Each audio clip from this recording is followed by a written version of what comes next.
যুক্তরাষ্ট্রে অভিবাসন নীতি নিয়ে আবার নতুন আইনি ধাক্কা খেল প্রেসিডেন্ট ডোনাল্ড ট্রাম্পের প্রশাসন। ম্যাসাচুসেটসের এক ফেডারেল বিচারক রায় দিয়েছেন, যাদের সঙ্গে সেই দেশের কোনো সম্পর্ক নেই সেই সব তৃতীয় দেশে অভিবাসীদের পাঠানোর নীতি আইনসম্মত নয় এবং তা বাতিল করতে হবে। মার্কিন জেলা বিচারক ব্রায়ান মার্ফি বলেছেন, এই নীতি অভিবাসীদের ন্যায্য আইনি প্রক্রিয়ার অধিকার ক্ষুণ্ণ করছে। তবে তিনি তার রায় 15 দিনের জন্য স্থগিত রেখেছেন, যাতে সরকার চাইলে আপিল করতে পারে।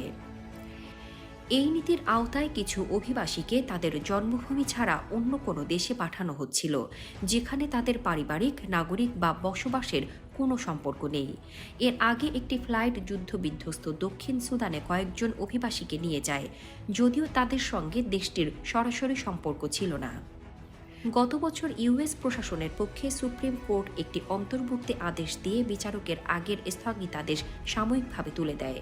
তবে এবারের রায়ে বিচারক মার্ফি স্পষ্ট করেন, অভিবাসীদের অর্থবহ নোটিশ এবং আপত্তি জানানোর সুযোগ দেওয়া ছাড়া এমন বহিষ্কার গ্রহণযোগ্য নয়। তার ভাষায়, এই দেশের কোনো ব্যক্তিকে আইনি প্রক্রিয়া ছাড়া জীবন, স্বাধীনতা বা সম্পত্তি থেকে বঞ্চিত করা যাবে না। আদালতের পর্যবেক্ষণে বিচারক মার্ফি উল্লেখ করেছেন, প্রশাসন তার আগের আদেশ একাধিকবার লঙ্ঘন করেছে বা লঙ্ঘনের চেষ্টা করেছে। উদাহরণ হিসেবে তিনি বলেন, মার্চ মাসে প্রতিরক্ষা দপ্তর অন্তত 6 জনকে সালভাদোর ও মেক্সিকোতে পাঠায়, যদিও তাদের ক্ষেত্রে অস্থায়ী নিষেধাজ্ঞা কার্যকর ছিল। তিনি আরও বলেন, প্রশাসন সংশ্লিষ্ট ব্যক্তিদের জানায়নি যে তাদের কোন দেশে পাঠানো হবে, ফলে তারা কার্যকরভাবে আইনি আপত্তি তোলার সুযোগই পায়নি। বিচারকের মতে, এই নীতির লক্ষ্যবস্তুদের মধ্যে এমন অভিবাসীরাও আছেন যারা নিজ দেশে নির্যাতন বা নিপীড়নের আশঙ্কায় সুরক্ষা পেয়েছিলেন।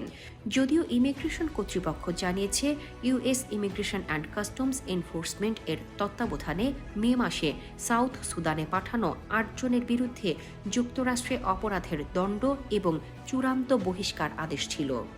এই মামলা আবারও দেখিয়ে দিল, অভিবাসন প্রশ্নে প্রশাসন ও ফেডারেল আদালতের মধ্যে টানাপোড়েন অব্যাহত। একদিকে প্রশাসন দ্রুত বহিষ্কারের ক্ষমতা চায়, অন্যদিকে আদালত বলছে সাংবিধানিক অধিকার অক্ষুণ্ণ রাখতে হবে। রায়টি চূড়ান্ত নয়, সরকার আপিল করলে বিষয়টি আবার উচ্চ আদালতে যেতে পারে। তবে আপাতত এই সিদ্ধান্ত প্রশাসনের নীতিতে বড় আইনি বাধা হিসেবে দেখা হচ্ছে।